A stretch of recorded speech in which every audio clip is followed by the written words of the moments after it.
Bueno, empezamos Sí, dale, arranca nomás. sí, empezamos hoy con la segunda parte de este texto, que no estaba pensado que hubiera una segunda parte, pero bueno, improvisamos como siempre. El texto se lo merece, Stephen Stills.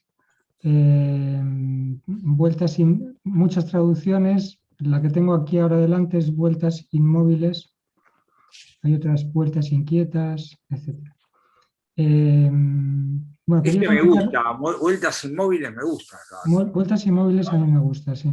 Sí. Sí. Quería comentar un par de cosas de dos correos que he recibido. Esta mañana os envía saludos Miguel Ángel, el Ah, otro Miguel Ángel, sí, que sí. tenía hoy un problema y no se puede conectar. Pero bueno, es para enviaros saludos a todos, felicitaciones de que paséis bien las vacaciones y que entréis bien el año y tal.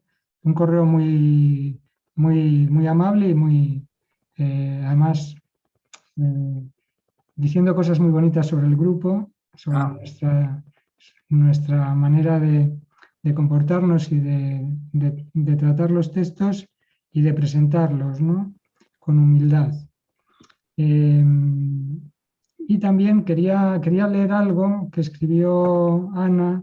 El otro día hubo una polémica un poco eh, sobre si la escritura de Beckett, sobre si el texto, eh, Julio dijo algo de la pintura abstracta y demás. Y bueno, como escribió Ana algo, y voy a leerlo, a ver si puedo. Sí, dice Ana que no cree que pudiera ser nunca abstracto porque está compuesto por palabras. Las palabras son signos, crean imágenes, la imagen de la propia palabra y la de aquello a lo que remite. Incluso cuando remiten a sentimientos o sensaciones, estos no aparecen solos en la mente. Nadie podría hacer eso con las palabras. Además, sus textos están en conexión con el espacio y el tiempo. Relatan una acción, son los referentes los que se utilizan de una manera diferente a la que estamos acostumbrados. Desconcierta, pero no creo que sea abstracto. Bien, es la polémica un poco que hubo sobre que depende cómo lo entendamos también la abstracción. O sea, yo creo que entiendo un poco a Julio cuando introducía una cosa que enlaza algo con el Beckett, que en un primer momento, en aquella carta a un amigo alemán, intentaba cargarse la lengua inglesa.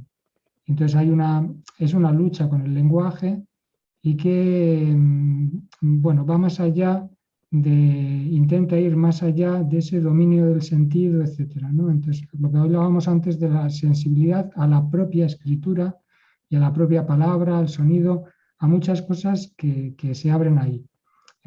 Ahora enlazo con el tema de los próximos eventos. Como se ha publicado este libro de Sineidad, pues ahí, por ejemplo, hay una propuesta de Beckett que es una propuesta muy límite, muy arriesgada en el tratamiento de un texto, eh, que yo tampoco, o sea, que creo que es reducirlo mucho, así es, con el sentido o contra el sentido. Bueno, es una propuesta muy compleja. Bueno, es Beckett, un Beckett diferente en cada texto y hay que tomarlo así. También había polémica con respecto a cómo debería leerse. Como no hay indicaciones, que cada uno lo lea como quiera. Entonces, esto cuando hay indicaciones siendo teatro, indicaciones de dirección, pues tenemos la opinión de Beckett. Como hay teatros donde lo ponía de una manera o de otra, las entonaciones, o plano o no plano, pues bueno, tenemos libertad de lectura. Eh, Bien, quería comentar un poco lo de los próximos eventos, porque también para el grupo es importante. Aparte del correo que os envié sobre esta edición del libro de Beckett con traducción de Loreto en Ardora Express perdona, se llama el otro traductor. José Francisco Fernández. José Francisco. José Francisco. José Francisco. Bien, José Francisco traduce bueno, lo primero es que es una edición preciosa, con una muy buena introducción y con el texto trilingüe, pero en las dos versiones. Primero versión francesa con traducción de Loreto y luego la otra traducción de la versión inglesa. Entonces es bilingüe francés-español e inglés-español. Entonces en realidad son 4 textos, aunque sean 2 en español, y editado con unas razones precisas a párrafo por página. Entonces lo que hace una edición muy bella, realmente la coloca una edición perfecta para Beckett, para ese texto. Párrafo por página, un párrafo por página. Claro, porque los párrafos tiene toda una historia que los párrafos sean uno por página, o sea, tiene un sentido. Y además hubo malas ediciones donde se ponía casi un párrafo en contacto con el otro, cuando los párrafos hay que entenderlos casi como movimientos de una sinfonía, digamos, o de una pieza musical, que en la propia composición hay algo de lo azaroso, porque fueron el lugar de los párrafos y de las frases de los párrafos fue elegido por azar. Ahí el azar intervenía. Y entonces, bueno, eso hace que cada uno de los bloques sean bloques independientes y por lo tanto es conveniente no mezclarlos, no hacer una continuidad exacta. Entonces, el tener que pasar la página es un movimiento, en este caso, preciso y necesario. Bueno, también quería comentar, se presentará el libro, se presentará en Cruce seguramente a principios de febrero. Como vamos a tener otros encuentros, concretaremos fecha y demás. Pero ya tenemos fecha para otra presentación que se nos adelanta a esa, a mediados de enero, el miércoles 19 de enero a las 7 de la tarde, tenemos la presentación de un libro de Hugo y lo tengo por aquí delante, y de Daniel Merro, que además hace las ilustraciones, escribe y hace las ilustraciones. Entonces es un libro a 4 manos de textos que se titula Mientras Dublín dormía, que bueno, está escrito a partir de otro grupo de lectura, el de Hugo, que leyeron el Ulises durante un año y bueno, estos textos salen a partir de la hora nocturna en la que Leopold Bloom y Stephen caminan de regreso a casa de Leopold, o sea, es el capítulo, el penúltimo, y bueno, con la inspiración de ese paseo, pues Daniel y Hugo pues escriben a 4 manos esta nocturnidad joyciana, ¿vale? Bueno, es un libro... Qué coincidencia, Hugo. Yo no conozco a Daniel, pero una amiga común, íntima, justo, ¿no hicisteis la presentación hace un fin de semana o 2 en Vallecas? Sí, en Muga la primera fue, Sí, exactamente, sí, la primera presentación. Qué pequeño es el mundo a veces. Es verdad. Sí, sí. ¿Y tu amiga estaba ahí? Sí, estaba ahí, sí, porque luego estuve hablando con ella, me estuvo contando, me había dicho lo de la edición, y ella conoce hace muchos años a Daniel también. Bueno, pues tendremos el gusto de presentarlo ya cuando eso ya os enviaré el flyer o lo que sea, el miércoles 19 en Cruce, miércoles 19 de enero. Bueno, me meto ya con el texto para, en vez de, como ya hemos tenido un día, lo que se me ha ocurrido, si os parece bien, es proseguir con la lectura, o sea, estamos bajando a tierra, proseguir con la lectura, lo podéis comentar obviamente, lo que cortar, interrumpir, lo que sea, y comentar lo que os dé la gana. Mi idea es ir avanzando. Habíamos leído, luego, o sea, después de varias intervenciones, finalmente empezamos a leer el texto, nos quedamos en un punto concreto y yo retomaría la lectura porque creo que es un texto que se lo merece y que si no se quedaría muy en el aire, estaríamos hablando, diciendo muchas cosas como muy... Es mejor que lo digamos después de leer el texto. Esta lectura, en este caso, yo creo que como es un texto muy exigente, si no, a veces es, bueno, yo no entiendo esto, se queda por ahí en el aire, es mejor poder concretarlo y entonces nos habíamos quedado en aquellos caminos traseros o caminos de segunda en el texto, ¿no? Beckett, en el texto hay un narrador y bueno, hay esta dificultad o sea, es un narrador que que se desdobla y que se ve a sí mismo, así es como empieza el texto. Esta explosión de la identidad, digamos. Bueno, voy con el texto. Dice, lejos un reloj daba las horas y las medias, ¿no? Es cuando introduce, justamente en este punto, introduce las campanadas y los gemidos, o los llantos, los lamentos, como se traduzca eso, ¿no? Pues es en este punto crucial donde nos quedamos.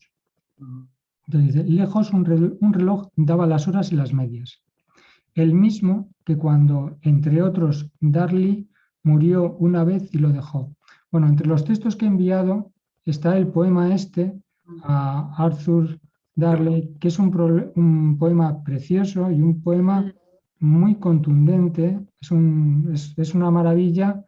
Claro, se te pone la carne de gallina porque está escrito pues justo el día después de la muerte de este amigo y ahí se ve este tratamiento del lenguaje de Beckett con las palabras cotidianas, o sea, cómo hace de las palabras casi más insulsas del lenguaje, hace algo extraordinario con ello, con el la, el ahí en español, el la en francés, la entidad que le da, cómo juega con él. Y vemos en este texto que hay muchas cosas que tienen, o sea, tienen esos mismos juegos de lenguaje, de repetición de palabras, que en la colocación está diciéndolo todo. Y por eso va repitiendo la palabra donde la tiene que repetir, aunque sea 3 veces. Y bueno, eso ya está en ese poema. Y el final del poema, solamente leo, bueno, el primer verso en español, y ahí, estar ahí, aún ahí. Y leo los 2 últimos, habla de la culpa del tiempo irremisible, se ha aferrado a la vieja madera, testigo de partidas, testigo de regresos. ¿Vale? Entonces, encuadra perfectamente el texto que tenemos entre manos, ¿no? Este testigo de partidas, testigo de regresos. Este testigo de regresos, que es algo como lo dice como de manera tan sencilla, pero que a uno le destroza, es ¿qué hace con esos regresos? ¿Qué hace con eso del otro que no se va? Pues, y creo que todo el texto está centrado en ese punto. ¿Qué hacer con eso que no se va? Y eso que no se va hace que yo no esté. Que no solamente yo no esté, sino que ya no sea yo ni nada. No haya posibilidad de identidad alguna. Entonces, y esto barre con el espacio, con el tiempo, barre todo. Lo vamos a ir viendo, ¿no? Entonces, el mismo reloj, el mismo que cuando, entre otros, son Darley y todos los que vinieron después. Murió una vez y lo dejó. Campanadas ahora claras como transportadas por un viento, ahora tenues en el aire tranquilo. Lejos, gemidos, ahora tenues, ahora claros. La cabeza entre las manos, medio esperando cuando dio la hora que no diera la media. Medio esperando y medio temiendo que no la diera. Lo mismo cuando dio la media. Lo mismo cuando los gemidos cesaron un momento, o sencillamente dudando, o sencillamente esperando a oír.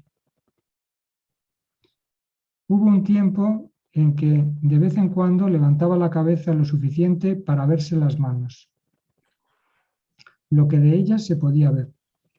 Una apoyada sobre la mesa y otra sobre la una. En reposo después de todo lo que habían hecho. Levantaba su cabeza pasada un momento para ver sus manos pasadas. Ahora digo algo sobre esto. Luego volvía a apoyarla en ellas para que también reposara, después de todo lo que habían hecho. Perdona, dice levantaba su cabeza pasada. Sí, pasado. Claro, es que son muchas cosas. Cuando uno no entiende, se queda plop. Y esto, claro, levantaba su cabeza pasada. Un momento para ver sus manos pasadas. Porque hay esta ruptura del tiempo, ¿vale? Entonces, donde él ya no está allí. Entonces, las manos que está viendo son las manos pasadas. Y la cabeza que las mira ya es una cabeza pasada. Está en el pasado. Bueno, eso que decís, claro. Ese pasado está calificando a las manos que pasaron. ¿Te seguí bien?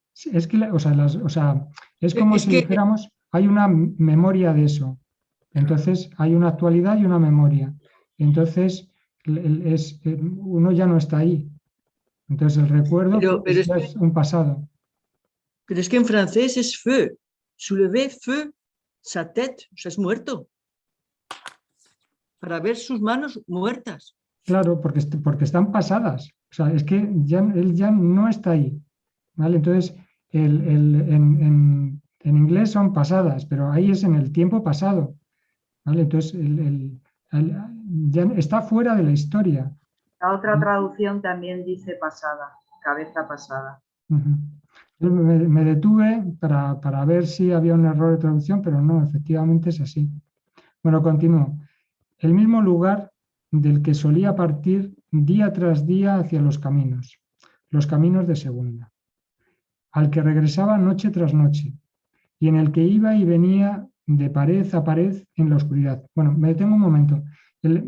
Con esto del pasado, acordaos que en el inicio del texto hay una referencia a la luz. Entonces, cuando dice que hay un momento determinado en que su luz ya no ilumina. Y entonces se queda con la otra luz, la que viene del exterior. ¿Vale? Pero es una luz que ya ha dejado de ser la luz del día. Es una luz constante. ¿Vale? Entonces, porque ya no está en el tiempo donde los días perseguían a las noches y las noches perseguían a los días. ¿Vale? Y esa luz, que es una luz, digamos, tenue, llega un momento que también desaparece. Y entonces lo que hay es oscuridad. Y el texto dice que también llega un momento en que la oscuridad desaparece. O sea, no queda ni siquiera la oscuridad. O sea, no hay ni el vacío. ¿Vale? Entonces, por eso está, digamos que es una extinción, es una desaparición absoluta. Lo que está con esa idea de si hay o si puede haber o si habrá esa desaparición. Es como el narrador se siente, ¿no? Ante esa confrontación, ante esa perspectiva de extinción absoluta de todo. Bueno, sigo. Al que regresaba, hay como un recuerdo, noche tras noche, en el que iba y venía, esto está en el interior, iba y venía de pared a pared en la oscuridad. la entonces fugaz oscuridad de la noche, luego venía el día. Ahora como extraña para él, que se había visto levantarse e irse, desaparecer y volver a aparecer en otro lugar, desaparecer otra vez y volver a aparecer otra vez en otro lugar otra vez, o en el mismo. Desaparecer otra vez, no, perdón, No. o en el mismo. Nada, así, nada que demostrara que no era el mismo. Ninguna pared a la que o de la que. Esto es alucinante porque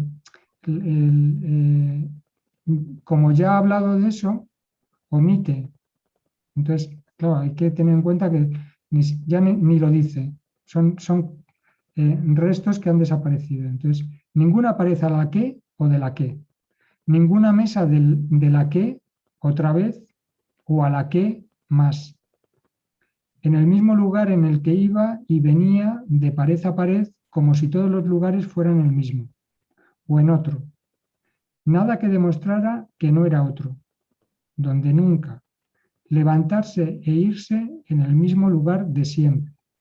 Desaparecer y volver a aparecer en otro, donde nunca. Nada que demostrara que no era otro, donde nunca. Nada excepto las campanadas, los gemidos, los mismos de siempre. Esto es lo que decía el otro día de la plomada esta, que esto es lo que es. En el texto hay una cosa que existe, que son las campanadas y los gemidos. Y el resto, porque existen las campanadas y los gemidos, digamos que existe el sufrimiento, pero nada más. Lo otro ni siquiera tiene existir, es otorgarle una ontología a lo que no puede tenerla. ¿Vale? No llega al ser. Esto es la constante del texto y una constante de Beckett. Esto es lo que hablamos siempre de que un día leeremos el poema ese de Horoscope y su relación con Descartes, ¿vale? Porque él está en esta historia de la transformación. Hemos visto varias, ¿no? Pero una sería sufro, luego no existo. Como sufro, la existencia es una cosa demasiado positiva. Entonces, sufro, entonces esto existir no se le puede llamar existir a esto. Es otra cosa. Bueno, continúo. Hasta que tantas campanadas y gemidos, desde que fuera visto por última vez, que quizás no sería visto otra vez. Aquí esta desaparición, bueno, detrás parece que alude a la posibilidad de suicidio, o sea, uno no aguanta más y podría quitarse del medio, ¿no? Pero bueno, no lo explicita. Pero perdona un momento, yo no sé por qué traduce aquí hasta que, cuando luego viene luego. Todo el tiempo luego. Este texto que estamos, ahora me perdí, este texto que estamos leyendo está traducido del inglés. Yo creo que sí, está traducido del inglés. Yo estoy con el texto francés Sí, y el texto francés es puis. Dice todo el tiempo puis tant de coups, puis tant de cris. Sí. Y aquí, no sé por qué dice, en el primero dice hasta que tantas campanadas y gemidos desde que fuera visto por última vez. Sí, pero está escrito, claro, pero tenéis que tener en cuenta los francoparlantes que el texto está traducido del inglés y que el inglés es el original. Y en el inglés, pues en el inglés dice till so many strokes y luego dice then so many, etc.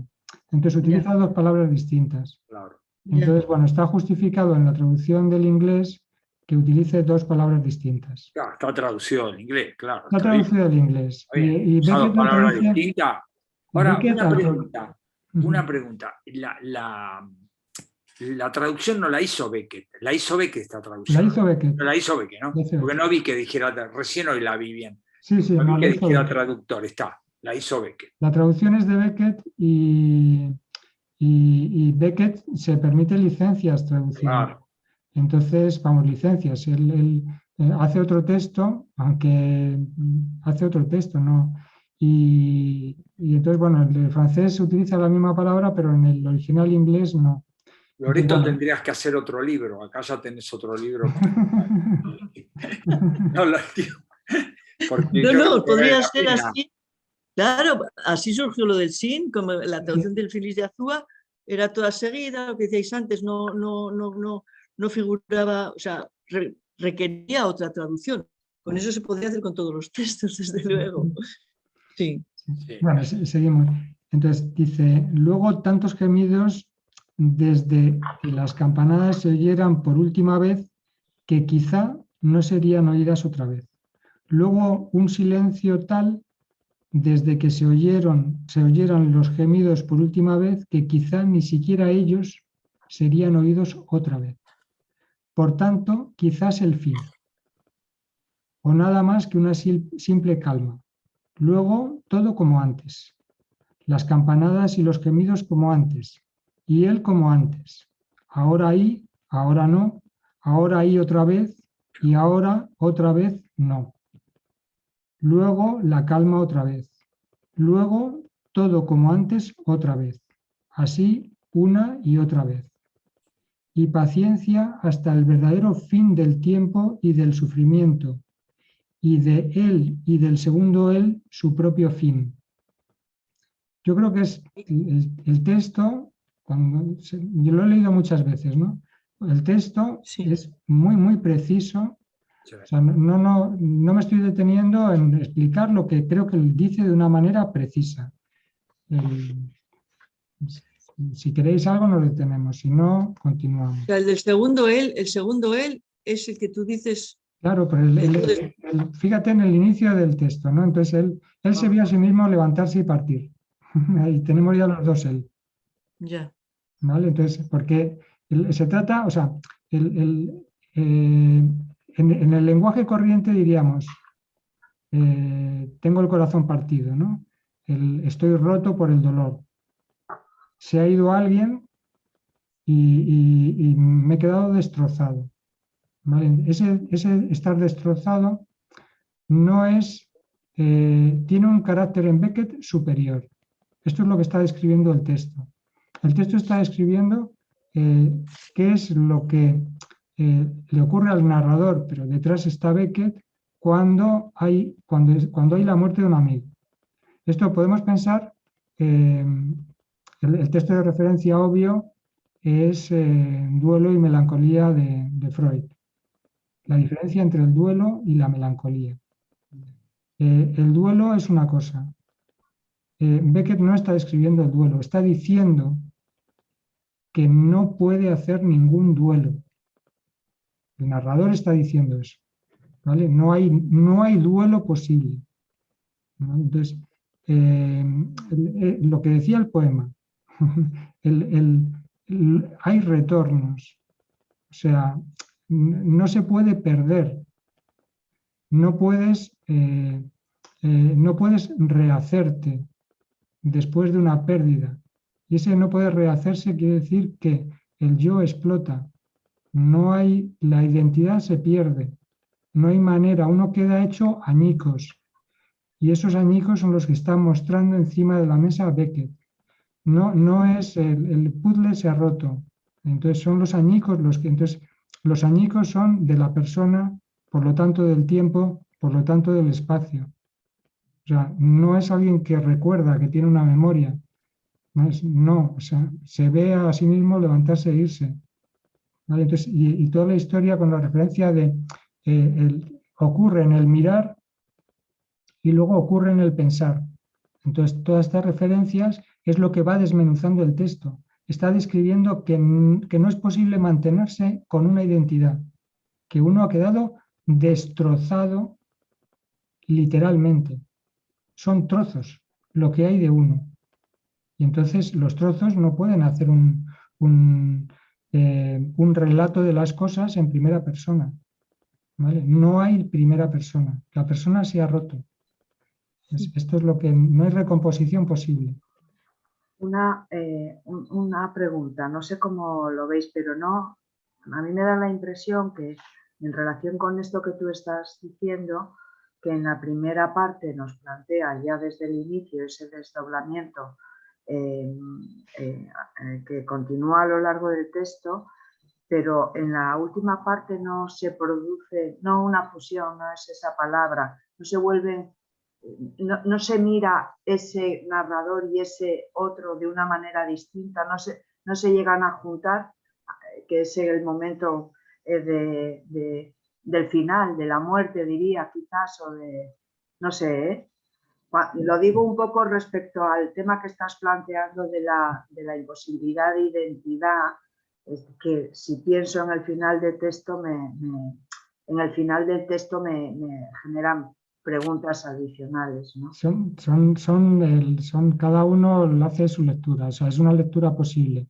Yo creo que el texto va dando vueltas de tuerca, entonces creo que mis lecturas que no, o sea, que hay, como en otros textos de Beckett, hay una pregunta sobre si esto acabará, si habrá realmente un final. Entonces, se desea el final, si el final llega y si habría, y al llegar el final, eso daría una entidad o daría algo. Creo que lo deja todo en un condicional de un condicional. Entonces, no hay un hecho ocurrido, sino ya lo veremos, pero utiliza expresiones de un condicional dentro de otro condicional. Entonces, ahí lo deja. Bueno, seguimos. Aprovecho porque no quiero interrumpir ya luego más tarde. En 10 minutos os voy a tener que dejar. Así que aprovecho para desearos a todos felices fiestas y nada, y que ha sido un placer que espero continúe. ¿Vale? Vale, igualmente para ti. Igualmente, felices fiestas. Felices fiestas, Teresa. Y de todas formas, depende, o sea, si nos enrollamos mucho, lo mismo no terminamos el texto hoy. O sea, que a lo mejor es que el segundo párrafo es largo y el tercer párrafo es una maravilla. Sí. Entonces, bueno, tenés la grabación, Teresa, también, si querés después seguir lo de hoy como seguimos. Lo pensé y digo, lo mismo, o sea, por no alargarlo hoy, si lo mismo se nos queda pendiente la última parte y la retomamos otro día, o sea, que nada nos obliga. Bueno, seguimos. Ahí al principio de esta segunda parte del texto, que ya, o sea, porque la primera parte tiene varios párrafos, la segunda parte tiene uno muy largo y la tercera parte otro que es más breve. Y la cosa, como comenté el otro día, están escritos en distintos tiempos. O sea, primero escribe la primera parte está escrita en un periodo determinado, luego se volvió otra vez a escribir y le añadió este segundo punto y pasa luego otro tiempo y ve que te añade el tercero. ¿Vale? Entonces son 3 momentos de escritura distintos, lo que es la parte 1, la parte 2 y la parte 3. Y bueno, y son continuación, o sea que no son textos distintos, son continuación porque está dando una vuelta de tuerca a la situación todo el tiempo. Entonces en el segundo empieza de una manera que empieza con 2 frases muy complejas. Yo las he leído varias veces y creo que se entienden, ¿no? Pero que son ciertamente con esta ausencia de puntuación interna dentro de las frases, son complejas a la hora de leer. Dice, como alguien en su sano juicio, cuando por fin afuera otra vez, no supo cómo, no llevaba mucho tiempo afuera otra vez cuando empezó a dudar si estaba en su sano juicio. Casi viene a decir que para alguien en su sano juicio, dudar que uno está en su sano juicio es lo lógico. ¿Vale? Entonces, o sea, uno en su sano juicio, lo lógico es que dude de su sano juicio. Este es el principio y el final, ¿no? Entonces, ¿por qué introduce las partes estas entre medias?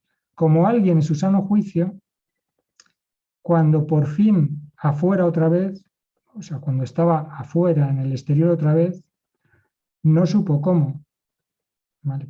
Porque él no tiene una, o sea, él no sabe, o sea, de repente está fuera, ¿vale? Entonces no puede dar cuenta de repente está fuera, no sabe cómo, ¿vale? Entonces, a alguien en su sano juicio le pasa esto.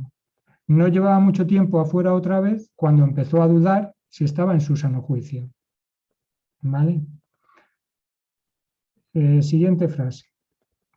Porque, aquí le da otra vuelta de tuerca, porque no se podría decir razonablemente de alguien en su sano juicio, que dudaría si está en su sano juicio y haría que lo que no eran más que restos de su razón cargaran con esa perplejidad, en la forma en que dirían que lo habría hecho si es que decían algo de él.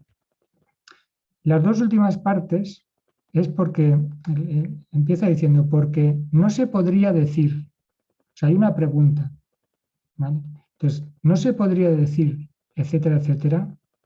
Entonces, las dos últimas partes responden a ese, no se podría decir, en la forma en que dirían que lo habría hecho si es que decían algo de él.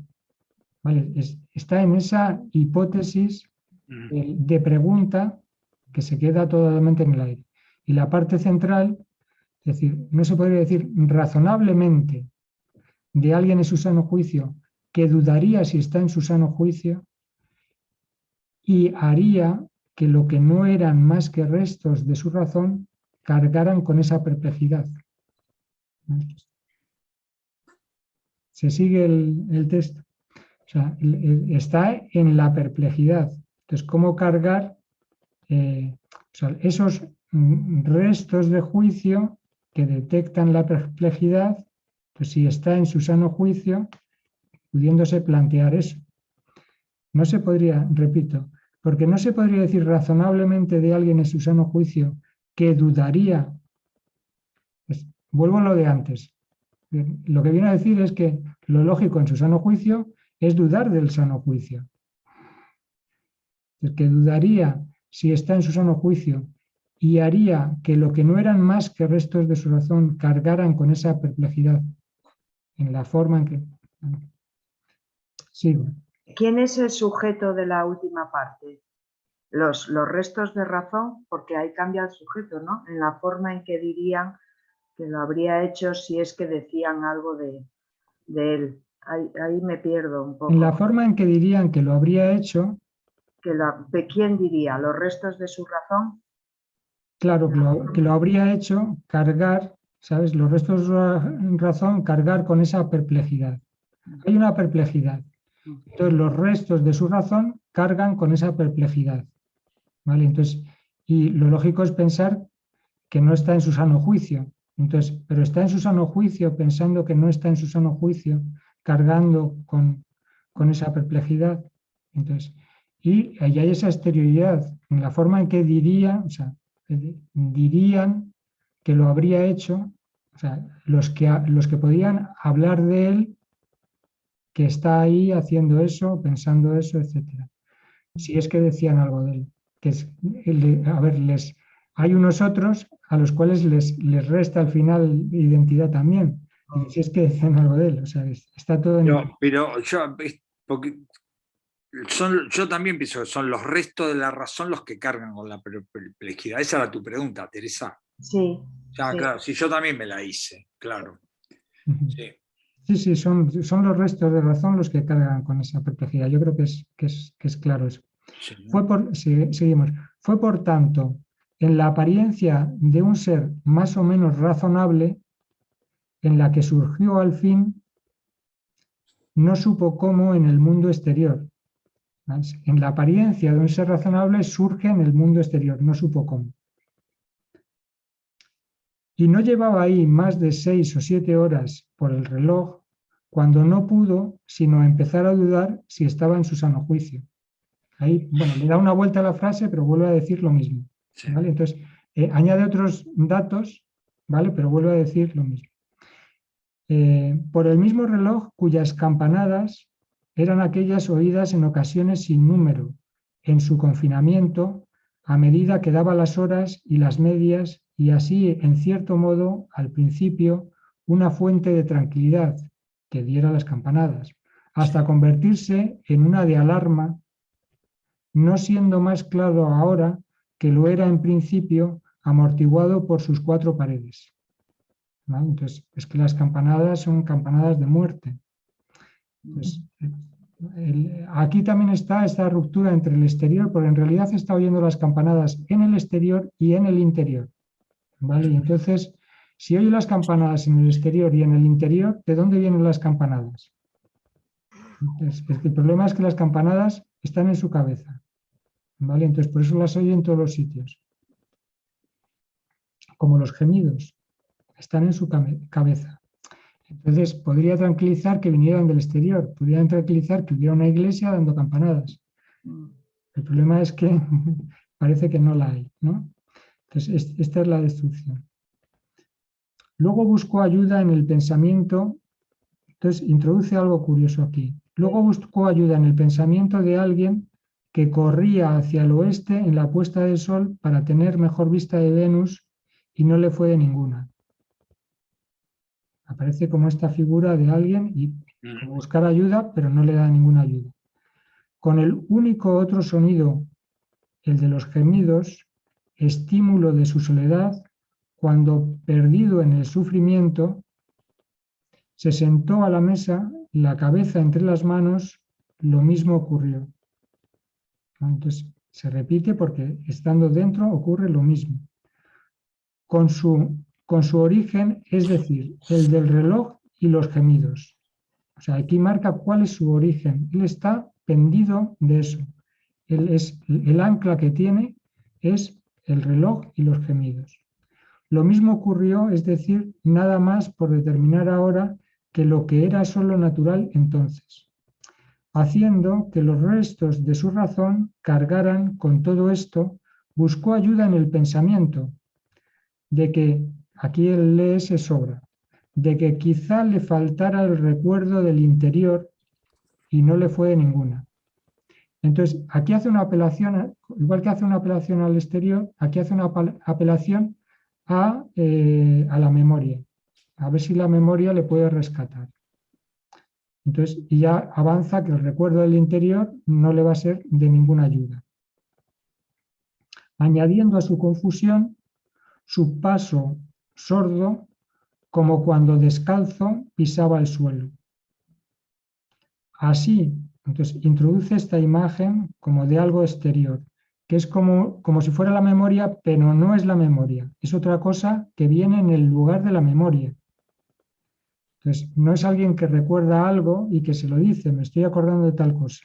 Esto viene en el lugar de la memoria. La memoria también está rota. La memoria sería memoria de alguien está roto, la memoria no existe como tal, está rota. Así, todo oídos de mal en peor, hasta que finalmente dejó, si no de oír, de escuchar, y se dispuso a mirar a su alrededor. O sea, ahora pasa de escuchar a mirar. Resultado, al final estaba en un campo de hierba que conducía, si no a otra cosa, a explicar su paso, y luego un poco más tarde, como para compensar esto de alguna forma, para ahondar su inquietud. Vamos a ver la inquietud. Porque no podía recordar ningún campo de hierba desde cuyo corazón mismo siquiera pudiera descubrirse el límite alguno. Y sin embargo, siempre en algún lado o en otro algún final a la vista, como una valla u otro tipo de límite desde la cual regresar. Esto que podría ser de un recuerdo, esto es lo que no haya. Ni en su examinar más de cerca, para empeorar las cosas, resultaba ser esta, la hierba corta y verde, que creía recordar comida por los rebaños y las manadas, sino otra larga y de color gris claro, tirando a blanco aquí y allá. Esto es lo que le viene en el lugar de la hierba, tiene este tipo, esta otra hierba gris y larga. Me hizo recordar en el poema este hay también unos dientes largos jadeando en una barba y demás. Son imágenes que son como imágenes de pesadilla, yo creo, que es lo que le vienen en el lugar de lo que sería esa concreción querida de la hierba recortada por los rebaños, que es una imagen como, digamos, como amable de la juventud de Beckett, de la niñez de Beckett por los campos de Irlanda. Digo Beckett porque, bueno, trabaja con las referencias estas biográficas, ¿no? Bueno, en vez de eso encuentra estas otras imágenes de pesadilla. Vamos por así, ¿no? Así todo ojos de mal en peor hasta que finalmente paró. Aquí está mal traducido esto, es mejor. Paró, si no de ver, de mirar a su alrededor o de más de cerca y se dispuso a pensar. Entonces, pasamos del ver al pensar. Con este fin, a falta de una piedra en la que sentarse como Walter, el poeta ese que tiene la estatua esta de pensador, y cruzar las piernas, lo mejor que pudo hacer fue pararse en seco y permanecer inmóvil, cosa que hizo tras un momento de vacilación. Y, por supuesto, hundir su cabeza como alguien absorto en la meditación, cosa que tras otro momento de duda también hizo. Se está repitiendo con la imagen esta de Walter del pensador. Pero pronto, cansado de ahondar vanamente en esos restos, siguió por la larga hierba blanca, resignado a no saber dónde estaba, o cómo había llegado allí, o a dónde iba, cómo volver a donde no sabía cómo había llegado. Y así, sin saber y ningún final a la vista, sin saber y lo que es más, ningún deseo de saber, ni en realidad ningún deseo de ningún tipo, ni por tanto ninguna pena, salvo que hubiese deseado que las campanadas cesaran y los gemidos de una vez. Y sentía que no. Las campanadas ahora tenues, ahora claras, como llevadas por el viento, pero no un aliento, y los gemidos ahora tenues, ahora claros. Vuelve otra vez el peso de las campanadas y los gemidos a situarla, digamos, como la única presencia real. Entonces, está pegado a la... y es lo único que... la única relación con algo claro, ineludible, ¿sabes? Que está ahí de una manera definitiva, a la cual él está apresado. Entonces, este final pues enlaza un poco casi con el final anterior de la primera parte, pues de esta inevitabilidad del sufrimiento, ¿no? Que es lo único que tiene. Este dice, ningún deseo salvo que eso cesara. Es muy, muy fuerte.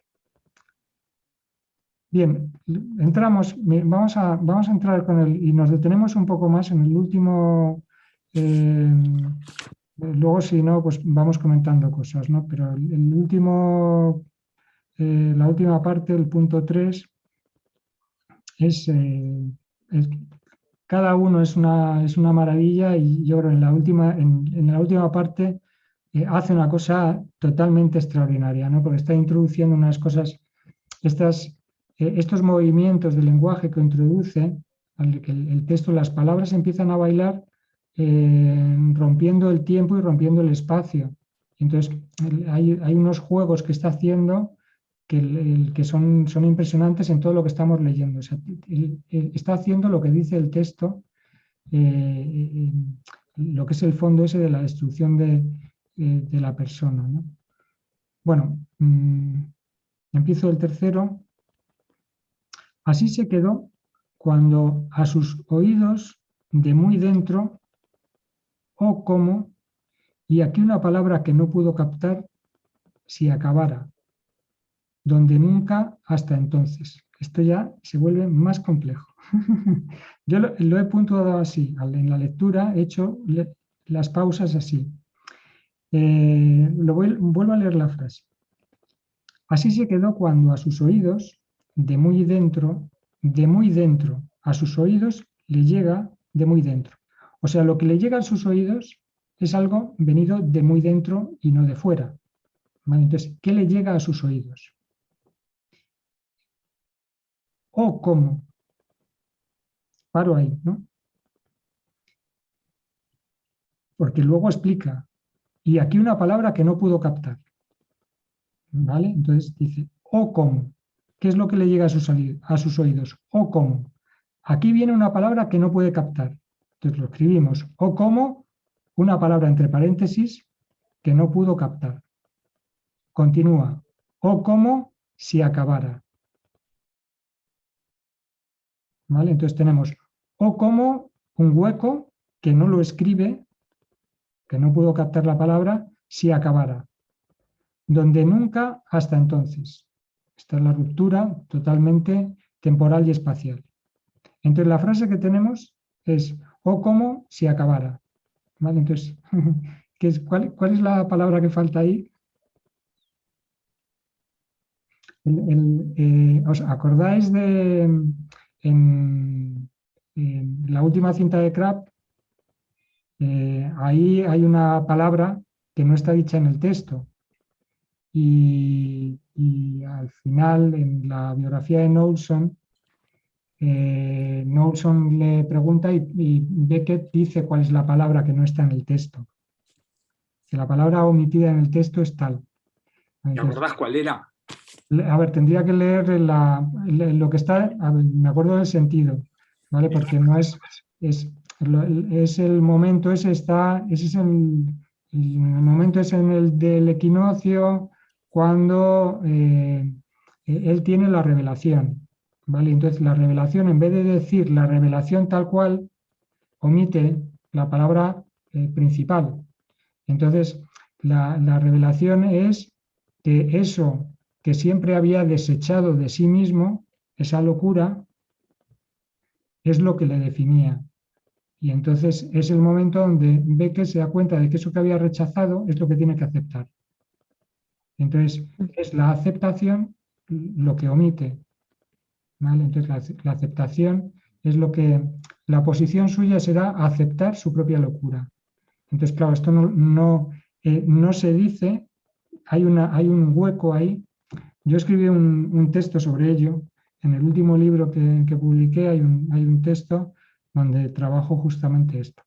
Bueno, pero vemos que aquí Beckett está haciendo algo parecido a lo que hizo en la última cinta, que es no decir la palabra en principio necesaria, porque sin ella no se entiende, o como si acabara.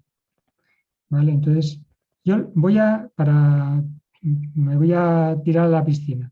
Esa palabra, una de ellas, habría varias alternativas, ¿no? Pero yo creo que serían todas más o menos sinónimas. La palabra sería. ¿Vale? Esa palabra sería. Y no puede ser sería porque no sería. Porque si fuera, o sea, si fuera ya habría un ser. Y no puede ser. Lo que le falta es el ser. Como no puede ser, no sería. Entonces no puede nombrar ni siquiera el verbo ser. Está atacando el verbo ser. Entonces, lo que está diciendo la pregunta es, porque se está preguntando cómo sería el final, o cómo sería si acabara. ¿Entendéis? Si acabara, ¿qué? Yo esta frase de si acabara... Claro, ¿cómo sería si acabara? Si acabara esto, si acabaran las campanadas, si acabaran los gemidos, si acabara el sufrimiento, si acabara la tortura, ¿cómo sería? ¿Vale? Entonces, ¿y cómo podría ser nombrado? No se puede nombrar. Beckett no puede nombrarlo. Entonces está en ese límite del lenguaje donde no se puede nombrar, porque además no hay nadie que pueda nombrarlo. Tendría que tener una entidad para poderlo nombrar. Y aquí estamos en esa explosión. ¿Vale? Entonces,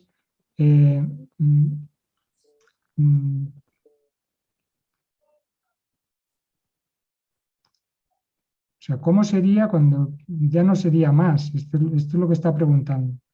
En ese momento, ¿qué acabaría? El Beckett lo que está diciendo, no hay esperanza, pero si sería, entonces habría esperanza. No sería. Entonces, ¿cómo sería? No sería. Se acaba con todo. O sea, no existe ni la palabra. O sea, suprime hasta la palabra misma, ¿no? Entonces, no queda ni la esperanza, no queda la palabra, y entonces que nos deja el hueco. Entonces, es muy... se está cargando esa posibilidad de la mínima existencia, porque, porque la palabra no la representaría, ¿vale? Entonces, esto en los lacanianos, si me incluyo, pues está toda esta historia de lo del de ser.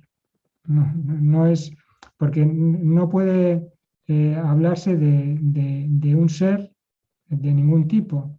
Entonces, en lenguaje de Beckett es esta impugnación a la existencia, al pienso luego existo. ¿Vale? Entonces, de Descartes, no existo.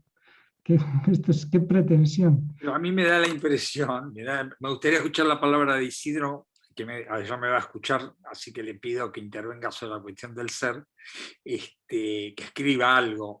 Sí, le picamos. Lo picamos.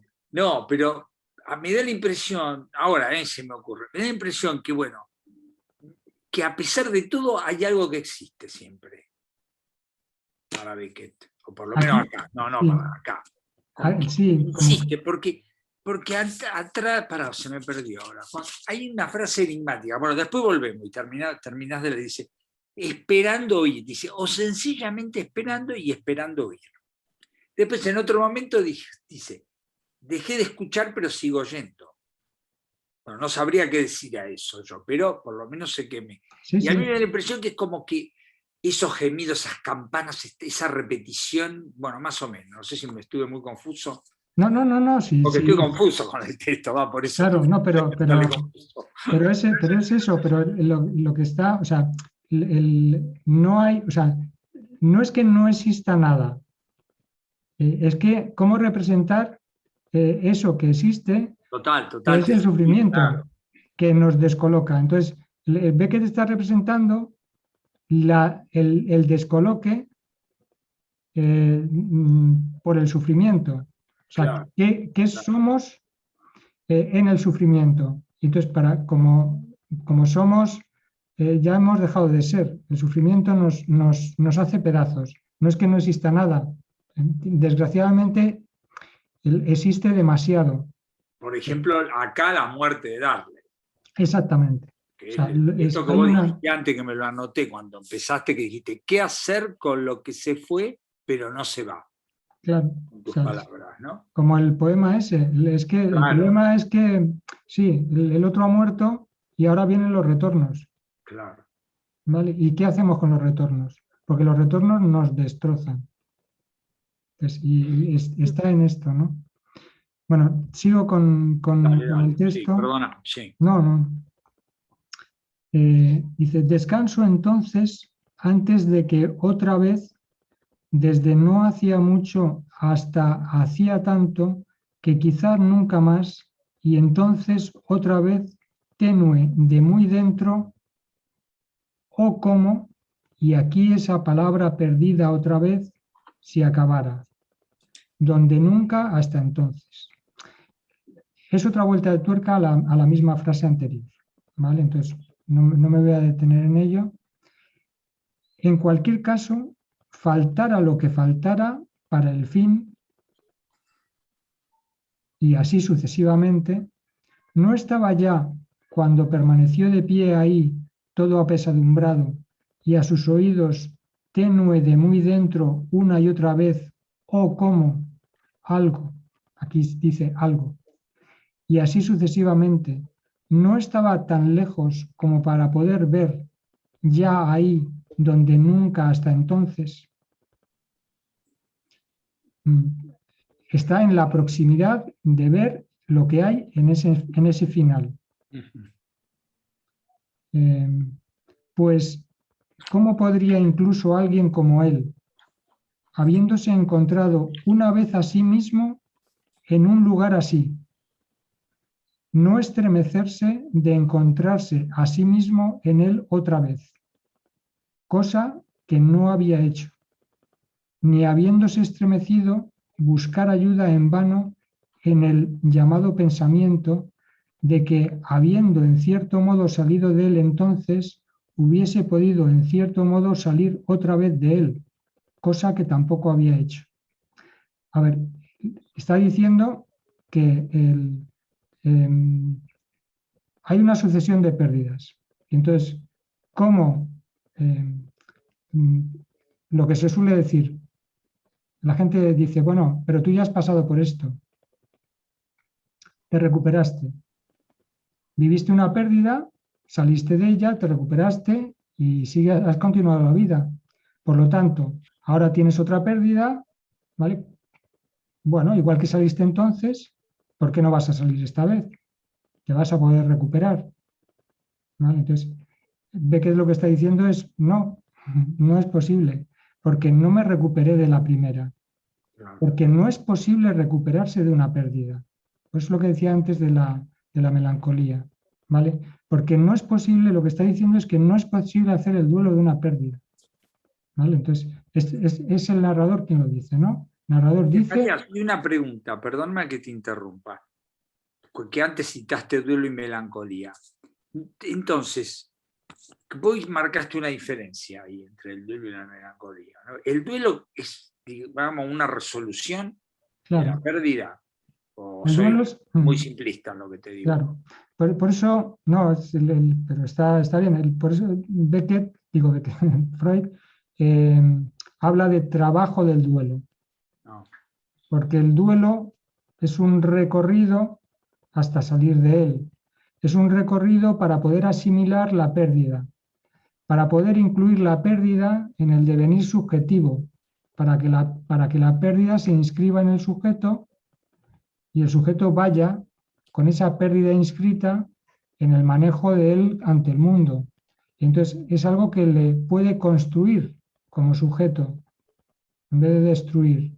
Quien hace el trayecto, o sea, si haces el trayecto del duelo, te reubicas en la existencia, ¿vale? Cuando sales del duelo, ¿vale? Entonces puedes salir fortalecido de un duelo. Entonces, de hecho, sales pudiendo volver a desear, pudiendo volver a estar con la gente, conectada, ¿vale? Sin el peso, digamos, sin la presencia de la ausencia. ¿Vale? Entonces, dejas la presencia de esa ausencia y puedes manejarte ya con la ausencia, ¿vale? De otra manera. Inscribes la presencia simbólicamente en ti, en vez de que sea un retorno que te invada. En la melancolía, en cambio, no puedes salir de ello. El retorno ese te invade todo el tiempo. Exactamente. En la melancolía lo que tienes es el retorno. Lo que tienes es la densidad del desaparecido, digamos, que no ha desaparecido para ti y que no puede desaparecer. ¿Vale? Entonces tiene una presencia, la presencia del desaparecido tiene una entidad mayor que cualquier otra presencia. No hay nada comparable en la realidad, en presencia, a la presencia del desaparecido. Es una presencia de un orden superior. Entonces uno no se puede desembarazar de esa presencia. Prevalece todo el tiempo. Claro. Bien. Prevalece. Entonces, Beckett está describiendo eso, está describiendo esa prevalencia, que no hay, por eso dice, pero ¿cómo podría incluso alguien como él, habiéndose encontrado otra vez a sí mismo en un lugar así, ¿vale? Habiéndole ocurrido lo mismo, esa pérdida, no estremecerse de encontrarse a sí mismo en él otra vez, cosa que no había hecho, ni habiéndose estremecido buscar ayuda en vano en el llamado pensamiento. Porque el tema es que no ha salido, entonces no se trata de que se estremezca y salga, entonces no ha salido. Entonces, ni de que habiendo en cierto modo salido de él entonces, hubiese podido en cierto modo salir otra vez de él. cosa que tampoco había hecho. Es que todo eso, si ocurre eso, uno está en el duelo y entonces uno sale, entra, etc. Entonces lo que dice es que él no ha hecho eso. Él no ha salido en realidad de eso. O sea, no hay una... La pérdida sigue estando ahí. O sea, la herida sigue sangrando. No deja de sangrar. Entonces, no hay una cicatriz. Me dices, bueno, allí tenías una herida, ahora tienes una cicatriz. No, mira, perdona, pero el estado no ha cambiado. Es absoluto. ¿Sabes? Porque si tienes una herida y ha pasado a cicatriz, uno dice, es acción del tiempo. Todo esto pasa, no te preocupes. El tiempo lo cura todo. ¿Ve qué te está diciendo? No, aquí el tiempo ha desaparecido. No hay, o sea, no se pasa de la herida a la cicatriz. Para mí sí, la herida está inmutable, está ahí. O sea, está sangrando como el primer día. Hay entonces todo este tiempo donde nunca hasta entonces y tan lejos que pudo ver en todas las direcciones cuando alzó la cabeza y abrió los ojos. Ningún peligro o esperanza, fuera cual fuera el caso, de salir jamás de él. Debía seguir entonces ahora como fuera, ahora en una dirección y ahora en otra, o por otra parte no seguir dándole vueltas, fuera cual fuera el caso, es decir, fuera cual fuera esta palabra perdida, que si para avisar como triste o malo, por ejemplo, entonces, por supuesto, a pesar de todo lo uno, y si lo opuesto, entonces, por supuesto, lo otro. Es decir, no darle más vueltas. Bueno, obviamente es sumamente complejo lo que está diciendo, ¿no? Pero esto lo de lo triste, esto es como cuando le preguntaron si era pesimista o optimista. Y entonces y respondió que no eran expresiones de su agrado, esta división. Pero que había encontrado más de lo uno que de lo otro. Qué ¿Vale? bueno, por favor. Y no especifica de qué. ¿Vale? Sí. Entonces, aquí está diciendo algo parecido. ¿Vale? Sí, Entonces, tenés razón, no hay. Entonces, si es de lo uno, entonces tal, si es de lo otro, entonces tal. ¿Vale? Entonces, me acuerdo hay una frase en Molloy que dice, creo que es Molloy quien dice, momentos alegres. Sí, también hubo momentos alegres, desgraciadamente. Está en esta misma sintonía, Zacarías, ¿no? Claro. Qué bueno, por favor. Cómo destroza todo, ¿no? Qué bueno. O sea, porque, a ver, es todavía, o sea, es como el sufrimiento es todavía mayor. O sea, esto es la existencia de los momentos alegres cuando, a ver, esta es lo que decía antes de la diferencia del duelo y la melancolía, ¿no? Entonces, en alguien que espera salir, la alegría es una invitación, se abre la esperanza. ¿Vale? Entonces, bueno, si estuviste alegre una vez, puedes recuperar la alegría. ¿Vale? Pero para aquel que no puede recuperarla, el haber vivido la alegría todavía es una carga superior. Claro, tenés razón. Pues A ver, está jugando con esto. Es una vuelta de tuerca, ¿sabes? Que hace las cosas todavía más dolorosas. ¿Vale? Entonces, bueno, habría que esto, como estamos terminando, vamos a ir terminando y os dejo la palabra, ¿no? Pero terminamos con las últimas frases. Esto último habría, o sea, de aquí da para desmenuzarlo y escribir varios folios, ¿vale? Sí. Entonces, estamos saltando muchas cosas, o sea, somos conscientes de ello, pero por ir a lo fundamental. Entonces, así y mucho más así, el jaleo en su llamada mente, hasta que no quedó nada de muy dentro, de eso que pugna por salir, sino solo aún más tenue, que es con lo único que se queda de ese interior, ¿vale? Esto que surge del interior es lo último, después de que todos los restos de lo que viene del interior, ¿vale? De eso que dice el interior, que en realidad es todo el texto, ¿vale? Todo esto, toda la composición del texto es en realidad lo que viene él del interior. Lo que está tratando es la escucha del interior, ¿vale? Entonces, cuando ya toda esa escucha del interior, ya todo lo anterior ya ha sido dicho, ¿vale? Entonces, va quedando cada vez menos y ya solamente queda esto. Entonces, sino solo aún más tenue, ¿vale? Ya lo he dicho otras veces, lo de o acabar. Entonces, ahora esta voz interior que dice o acabar, o hasta acabar, o como si acabara antes, ahora dice o hasta acabar. Y esto es lo que del interior, esa es la voz interior que les surge más tenue. No importa cómo, no importa dónde. Tiempo y sufrimiento y el llamado sí mismo. Es que esto es lo que hay. No importa cómo, no importa dónde, esto es lo que hay. Tiempo y sufrimiento y el llamado sí mismo. Que llamado, porque no es nada, no es la entidad que tiene, simplemente que lo llamamos sí mismo. O todo hasta acabar. Y es lo único que queda es del interior lo que le surge y es la última palabra. Simplemente es como un escriba que recoge el último aliento, el último expresado en palabra que le sale. Sí. Que, bueno, porque pone, claro, fui a ver al texto francés, ¿qué tal? Pone el supuesto sí mismo. Bueno, el llamado, lo mismo, está bien, ¿no? Pero quería ver qué había puesto en francés. En inglés no sé qué puso, ¿no? No lo abrí el texto en inglés. el self so called. Sí, el supuesto sí mismo.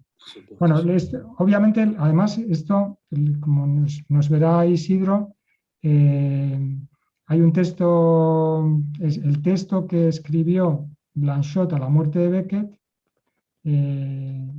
tiene un título sacado de esta frase. Entonces, o acabar completamente, creo que se llama, o algo así.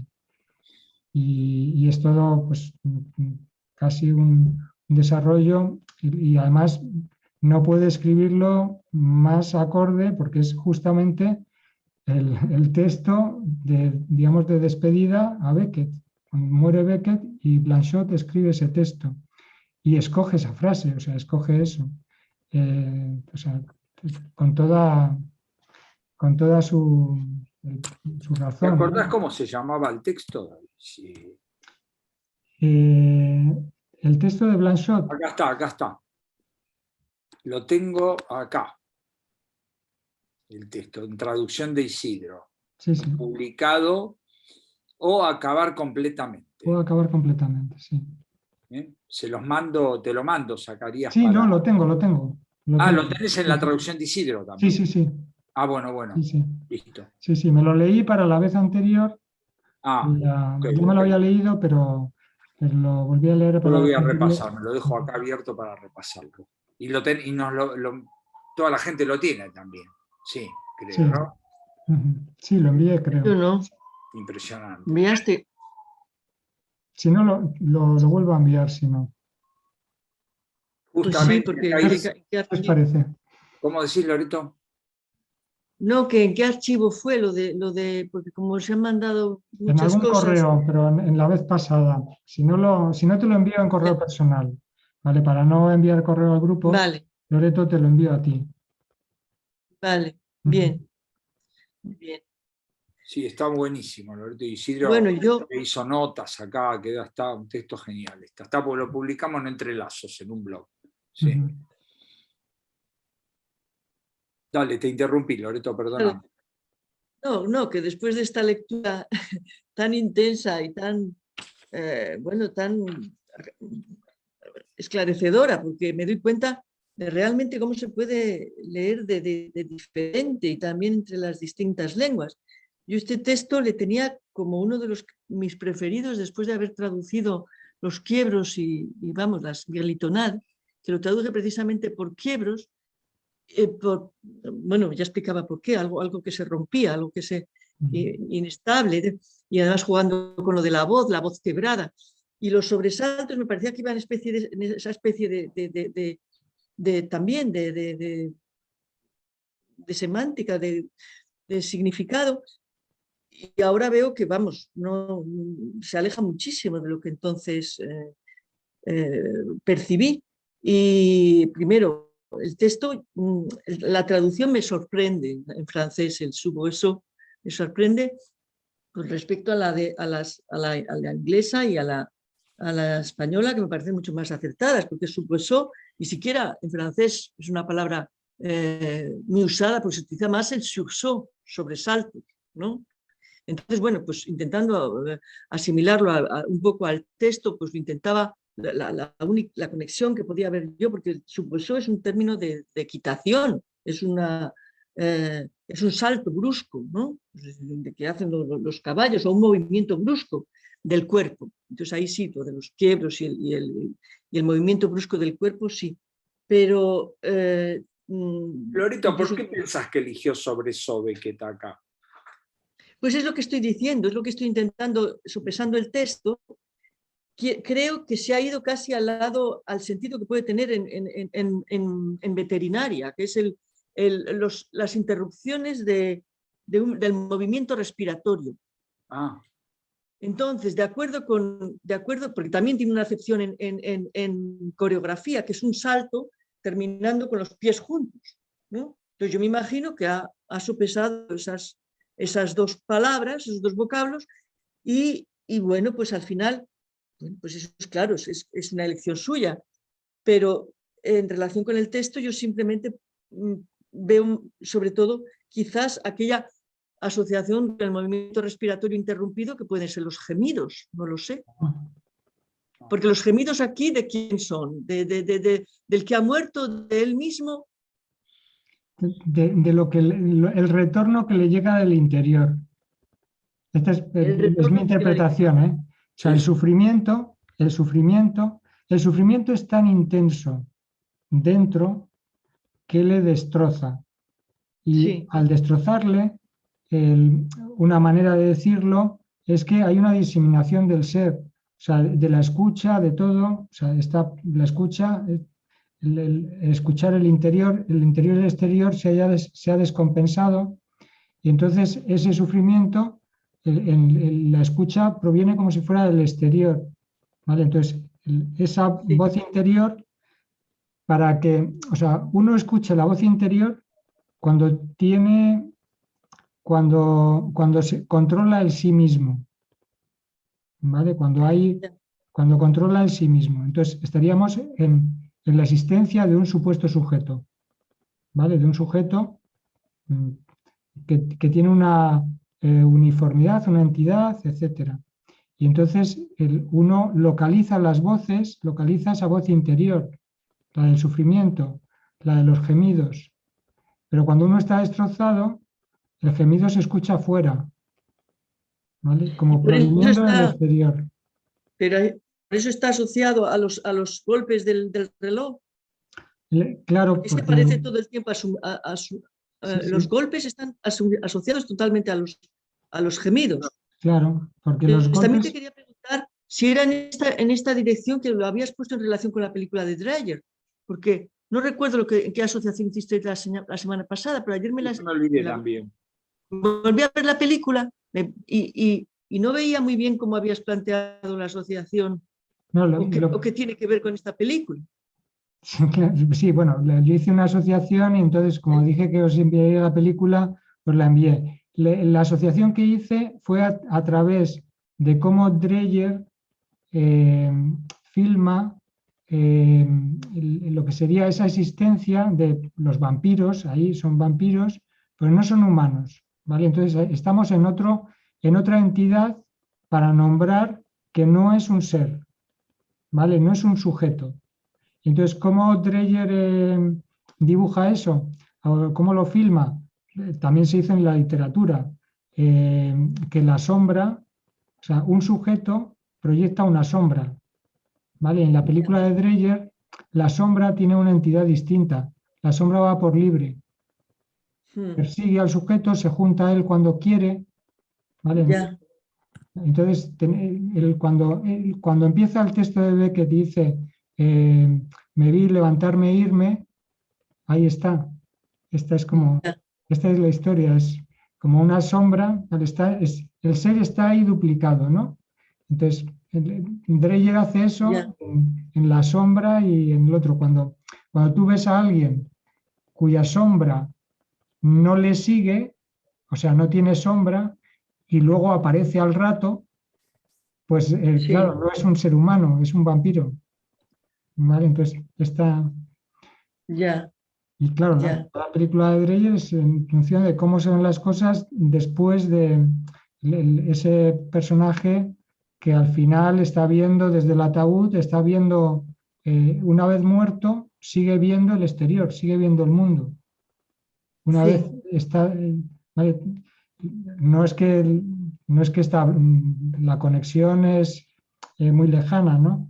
Pero es como uno sobre un tema se permite la libertad de un tratamiento artístico de esa descomposición del ser, ¿vale? En el caso de Dreyer de una manera, vampiros, lo que sea, y Beckett está hablando de la descomposición, de cómo uno queda destrozado después de una pérdida.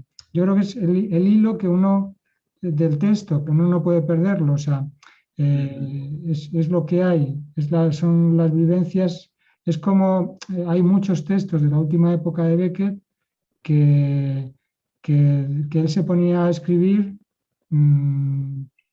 como un proceso, como no podía hacer otra cosa. Se moría algún amigo y él se apartaba, no podía convivir con nadie y se iba a su casa del campo y ahí quedaba días, días, días, a veces meses, hasta que podía recuperarse.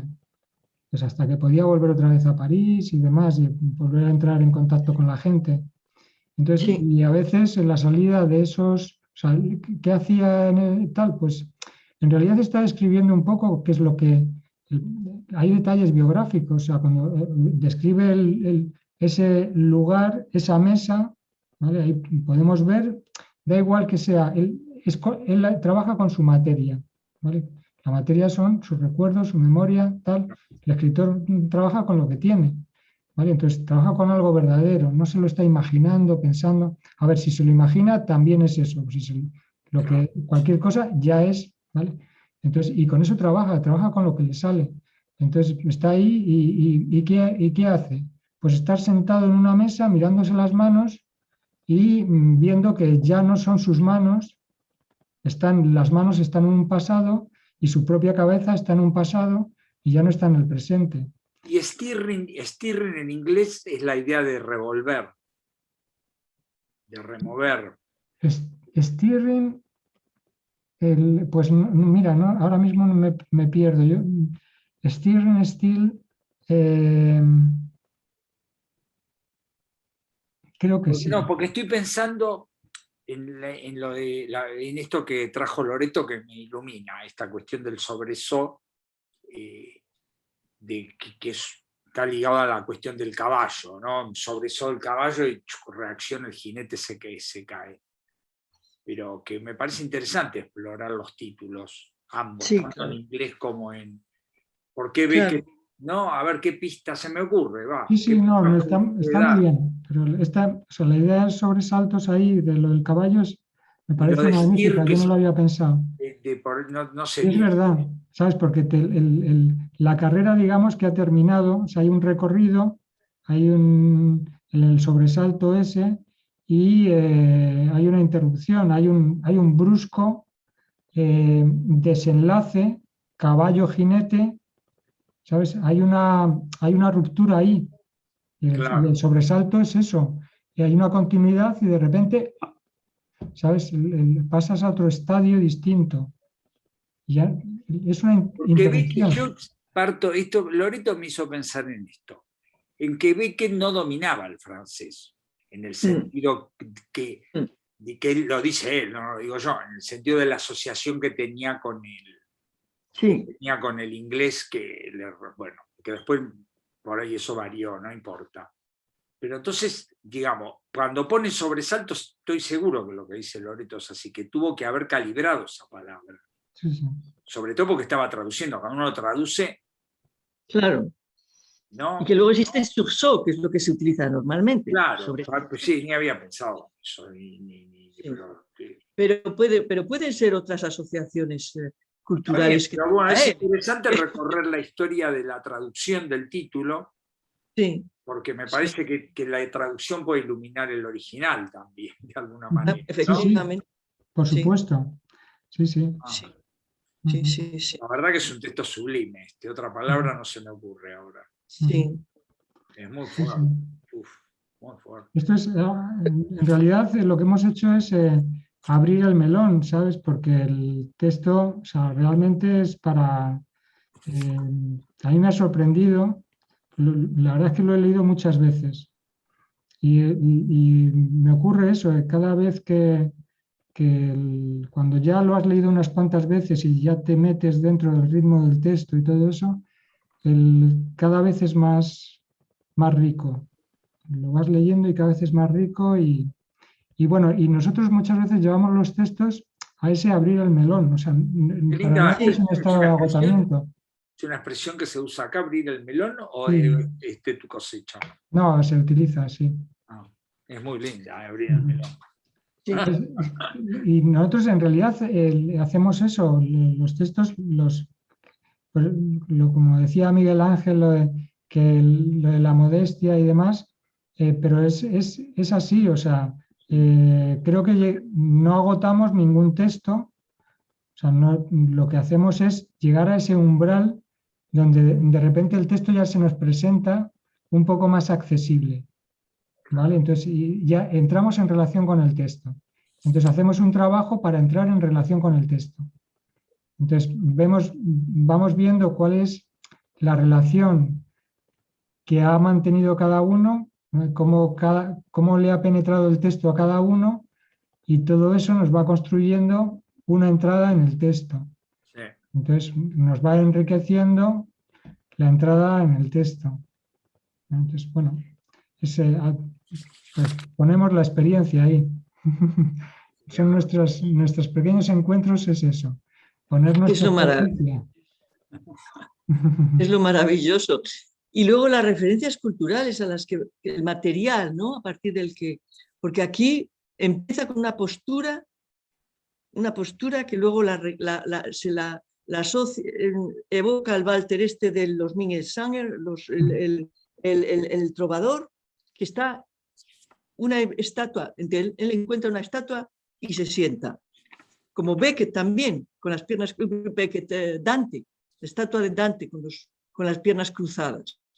Entonces, de esa postura hace todo un recorrido cogiendo su propia materia literaria que está en él, y eso es lo que añade todavía más elementos al texto y más identificaciones en él de qué es lo que le ha nutrido, ¿no? Claro.